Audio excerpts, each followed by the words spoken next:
Mesdames, Messieurs, bonjour et merci de prendre ce rendez-vous de l'actualité sur Eden Télévision. Un nouveau-né dans l'univers de la littérature béninoise. Le titre de l'ouvrage « Moment qui sommes-nous », un ouvrage de culture écrit par Fidèle Anatole. Les réformes annoncées dans le domaine de la décentralisation et de la gouvernance locale suscitent beaucoup de polémiques. Nous avons tendu notre micro à quelques citoyens. Vous suivrez le point de vue dans cette édition. Et puis, pour la première fois de son histoire, le parti de Angela Merkel, la CDU, a perdu les élections législatives allemandes au thème des premiers décomptes officiels, ce qui risque de compliquer la formation de nouveaux gouvernements.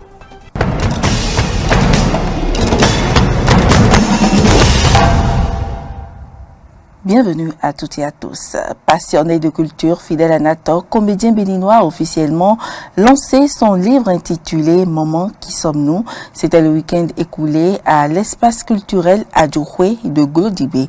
Dorcas Arangan pour le compte rendu. Riche de 93 pages, Maman qui sommes-nous est une pièce théâtrale d'un seul acte, écrit depuis des lustres par le comédien Fidèle Anatole, alias le Baobab. Je peux dire que ça fait une année, il y a 15 ans de cela. C'est donc comme un exercice d'école parce que j'ai fait des stages d'écriture dramatique contemporaine. J'ai été auditeur libre pour certains stages, j'ai été aussi directement formé, stagiaire direct. Et des suites donc de ces formations, j'ai voulu capitaliser quelque chose. C'est ainsi que j'ai écrit Maman qui sommes-nous. Mais en fait, à l'époque, c'était pas Maman qui sommes-nous, c'était Lettre, le titre de cette pièce. Et c'est 4 ans plus tard que j'ai retoiletté. Et c'est devenu Maman qui sommes-nous. Donc l'écriture m'a pris une année. Face à la division à laquelle les familles sont exposées aujourd'hui, l'auteur vise un objectif bien précis en écrivant ce livre. Donc c'est pour que les couples se portent mieux. Parce que si nous regardons le monde aujourd'hui, il y a beaucoup de filles mères, il y a beaucoup de familles divorcées. Un État qui a à sa base, donc, qui est composé de familles disloquées, sera un État déchiré au sommet, déchiqueté au sommet, un État qui n'aura pas la paix. Or, nous recherchons la paix pour le monde, nous recherchons la paix pour le Bénin, pour son développement matériel, qui passe forcément par le développement social, qui donc est induit par l'équilibre des familles, la joie dans les familles, le lieu où on va cueillir des enfants de demain, le couvent des enfants de demain. Il faudrait que la chaleur maternelle et paternelle soit de mise pour que les enfants soient de bons enfants et soient des citoyens pour demain et de grands dirigeants pour demain.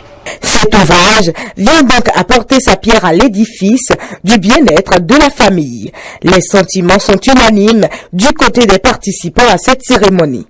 Très belle impression, je suis d'ailleurs très heureuse que mon jeune frère ait pensé à moi. Vous savez, le domaine de la famille est tellement vaste qu'il y a différents chantiers. Et en ce sens, une seule hirondelle ne pourra jamais faire le printemps. Mes impressions sont très heureuses. Maman qui sommes-nous est paru aux éditions SVD. Son premier exemplaire a été emporté au prix de 290 000 francs CFA à la suite d'une vente à l'américaine. Le chef de l'État, Patrice Talon, et son gouvernement avec les présidents des institutions ont tenu une rencontre mardi dernier avec les maires des 117 communes du Bénin et leurs adjoints.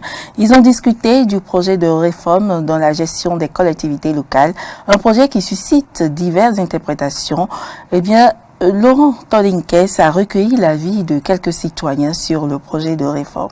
Paix à son âme, à Dieu beaucoup alliance, l'homme qu'il faut à la place qu'il faut. En fait, ce n'est pas tous les pouvoirs qu'on a retirés au maire. Donc, cette réforme qui veut que nos mairies aient un secrétaire exécutif qui se chargera de l'exécution du budget, c'est une très bonne affaire, c'est une très bonne chose et ça va booster le développement à la base. C'est une décision vraiment salutaire que le chef de l'État a eu à prendre. Nous sommes tous témoins depuis l'avènement de la décentralisation en 2003 qu'il y a vraiment des communes qui tardent à amorcer un réel développement. Malgré les ressources que l'État central met à leur disposition, ces communes ne disposent pas des compétences nécessaires. D'une part, pour gérer ces fonds FADEC que l'État met à leur disposition, et d'autre part, il y a les maires des personnalités politiques qui n'ont pas le temps nécessaire ou bien parfois la compétence nécessaire pour gérer ces ressources que l'État met à leur disposition. Je pense que c'est une bonne idée, c'est vraiment pensé. Le chef de l'État est vraiment encouragé par rapport à cette réforme-là. Nous devons tous l'accompagner pour la bonne marche de cette réforme-là. Je m'attendais à cela parce que le chef de l'État, dans ses réformes, annonçait sa réforme qu'il allait venir sur la gestion des communes. Parce qu'il y a beaucoup de choses qui ne vont pas dans nos communes. Ça, il faut avoir la tête haute de le dire. Et l'arrivée de ce secrétaire exécutif va changer beaucoup de choses sur beaucoup de volets. Je crois que c'est une bonne décision du gouvernement, une bonne de toute l'équipe qui est comme vraiment à la tête de ce pays pour que vraiment les choses changent. Les mairies, pas les mairies, ça ne va pas, mais cette fois-ci, avec l'appui du chef de l'État, puis l'appui du secrétaire exécutif, cette réforme va nous permettre de mieux gérer les choses. Cette réforme nous permet désormais de voir nos communes se développer, puisque depuis toujours nous avions constaté un système politisé dans nos communes où le maire se voit le tout puissant. Il n'y a pas d'initiative de développement, surtout que nous, dans les réformes, nous avions la partie qui retire au maire d'être l'ordonnateur du budget. Nous félicitons le gouvernement. Ça peut le motiver désormais à travailler et à savoir que ce n'est pas l'argent, ce n'est pas la politique, que son système. Et puis, les apprenants ont repris les chemins des classes il y a une semaine, mais pour une bonne réussite, plusieurs facteurs doivent être pris en compte. Au nombre de ceux-ci se trouve la santé de l'apprenant. Les parents ont un grand rôle à jouer dans ce sens, selon le médecin pédiatre Marcos Doussor. Suivez-le au micro de Justin Defodi. Il y a des aspects qu'il ne faut pas négliger en tant que parent. Le premier aspect, c'est le sommeil. Parce que lorsqu'un enfant ne dort pas bien, il sera difficile de faire les apprentissages. Parce que pour apprendre, il faut avoir de la mémoire, il faut avoir l'éveil, ce que nous appelons les fonctions supérieures. Or, le sommeil permet vraiment d'avoir la pleine aptitude par rapport à ces fonctions supérieures. Donc, il faut veiller à ce que les enfants se couchent tôt et les réveiller au moment qu'il faut également. Et donc, il faut tout au moins 8 heures de sommeil. C'est très important de faire la sieste. Parce que ce repos, en fait, relance l'organisme. Ensuite, il y a l'alimentation de l'enfant qui est quelque chose qu'il ne faut pas négliger. L'alimentation doit être vraiment une alimentation saine et équilibrée. Et surtout par rapport à cette alimentation, il faut faire de sorte à ne pas donner beaucoup de sucre aux enfants. Parce que le sucre et le gras, contrairement à ce qu'on pense, fatiguent l'enfant. Il en faut, mais dans des proportions raisonnables. Il faut plutôt donner assez de fruits et légumes. Et il faut bien évidemment les produits riches en calcium, les produits laitiers et tout ça. Je voudrais également, au niveau de l'alimentation, parler du petit déjeuner qui ne doit pas être lourd. Parce que si le petit déjeuner de l'enfant est lourd, il va dormir en classe. Et également le repas du soir qui doit pas être un repas lourd également. Parce que si ce repas est lourd, l'enfant n'aura pas un sommeil de qualité. Maintenant, il faut veiller également à ce que les enfants aient vraiment une bonne hygiène corporelle. Ça veut dire qu'il faut qu'ils se lavent correctement, qu'ils se brossent les dents, qu'ils se coiffent comme ça se doit et que les ongles soient taillés. Les usagers de la voie pavée qui passent devant l'ancien siège de ICC Service à Bobekalavi souffrent le martyre. En cette période pluvieuse, l'eau qui stagne sur cette voie rend la circulation difficile avec pour conséquence des désagréments aux usagers. Suivez ce reportage de Clémence Tonokwe. La voie pavée qui passe devant l'ancien siège de ICC Service à Bobekalavi est difficilement praticable. Une flaque d'eau dicte sa loi sur cette voie. Pendant que certains usagers s'engagent avec hésitation, d'autres préfèrent monter sur le trottoir pour contourner l'eau. Le phénomène, qui n'est pas une première, est source de risque pour les usagers. En parlant de difficultés, on arrive quand même à se débrouiller pour passer. Mais la grande inquiétude, c'est qu'on ne sait pas vraiment où est-ce que nous sommes en train de passer parce qu'il y a des trous sur la voie. On pourrait entrer dedans et il y a risque de faire des accidents. Il y a les véhicules qui sont très fréquemment endommagés. Les pneus des véhicules sont endommagés quand ils rentrent dans ces trous-là. Vraiment, c'est désagréable. La voie n'est pas du tout praticable ici à cause de l'eau qui reste sur le pavé. À tout moment où il y a la pluie, l'eau déborde dans cet endroit et nous avons beaucoup de difficultés à passer. Parfois même ça déborde jusqu'à venir dans ces endroits que vous voyez ici. Ça vient ici et il y a des riverains ou des motocyclistes qui tombent dans l'eau ici. Aujourd'hui, ce que vous voyez, c'est parce que il y a plu il y a quelques temps. Sinon, en période de pluie, vraiment, ce n'est pas du tout praticable. Des fois, il y a les véhicules qui passent et tu es obligé de stopper un peu avant que l'autre doit passer avant que ou soit tu es obligé de prendre par les caniveaux. Or, des fois, dans les nuits, il y a certains caniveaux qui sont un peu ouverts. Si ça peut créer d'autres accidents. Si tu n'es pas vigilant, peut-être que c'est ouvert comme c'est la nuit, il n'y a pas tout le monde qui a un phare. Si toi tu n'as pas phare, tu peux rentrer et pénétrer dans les caniveaux sans savoir. À l'unanimité, les usagers rencontrés invitent les autorités à penser à la réfection de cette voie. Je sais que notre gouvernement est aussi compétent dans le domaine.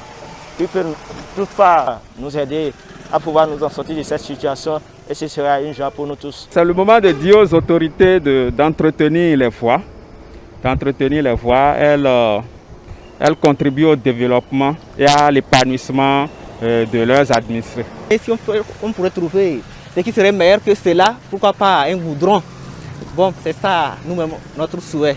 En attendant, tous travaux de réfection, il faut patienter jusqu'à la fin de la saison des pluies pour que le niveau de l'eau baisse. L'actualité sur le continent présent. En Tunisie, des centaines de personnes ont manifesté hier pour dénoncer ce qu'ils jugent de coup d'État mené par Kais Saied. Ils fustigent les mesures exceptionnelles décidées par le président élu fin 2019. Il a annoncé le 25 juillet sa décision de limoger le Premier ministre, de suspendre les activités du Parlement, ainsi que sa prise de contrôle du pouvoir judiciaire initialement pour une période d'1 mois qui a depuis été reconduite. Écoutez les réactions de quelques manifestants.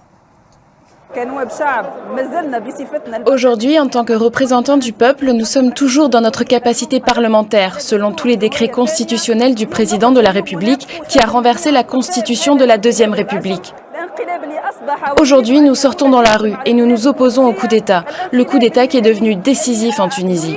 Le coup qui est mené pour violer la constitution tunisienne et tous ses chapitres. Aujourd'hui, nous sommes ici pour défendre la liberté et la défense des institutions pour lesquelles nos martyrs sont morts et pour lesquelles nous avons sacrifié 60 ans pour un pays démocratique. Aujourd'hui, nous exigeons le retour du système républicain qui a été aboli et le retour de la Constitution à laquelle on fait référence pour passer à un régime populiste anticonstitutionnel. Nous voulons continuer avec la Constitution de 2014. Une page est en train de se tourner en Allemagne. Pour la première fois de son histoire, le parti CDU d'Angela Merkel n'arrive pas en tête des élections législatives. Selon le premier décompte officiel, le parti social-démocrate remporte de tête le scrutin. Les tractations pour former un nouveau s'annoncent et ainsi donc compliquées. Les précisions avec nos confrères de RT France. Après une campagne laborieuse, place à la liesse. Les militants du SPD ont explosé de joie à l'annonce des premiers résultats hier soir. Les candidats du social-démocrate Olaf Scholz arrivent en tête avec 25,7% des voix. Pour le vainqueur inespéré, c'est le résultat que les Allemands attendaient.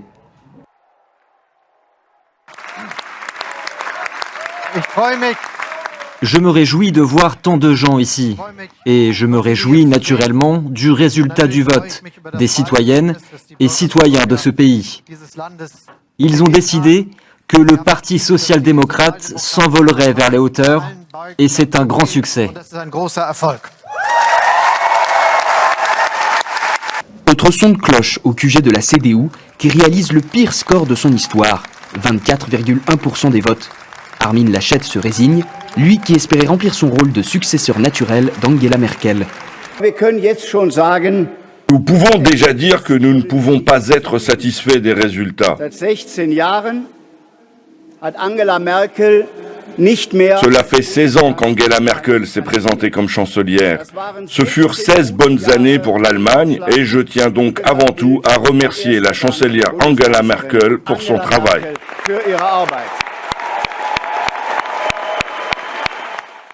Chez les Verts, le revirement électoral tant attendu n'est pas arrivé. Avec 14,8% des voix, le troisième parti fort des législatives paie le prix des faux pas d'Annalena Baerbock. Nous voulions davantage, mais nous n'y sommes pas parvenus, en partie aussi à cause de nos propres erreurs au début de la campagne, mes propres erreurs. Mais ce soir, nous sommes aussi ici pour dire, cette fois-ci, ça n'a pas marché, mais nous avons une mission pour l'avenir. Prochaine étape, la formation d'une coalition entre au moins 2 à 3 partis politiques, menée par celui arrivé en tête aux législatives. Traditionnellement, en Allemagne, les membres d'une alliance gouvernementale s'accordent sur la nomination du chancelier, les réformes et la composition du gouvernement.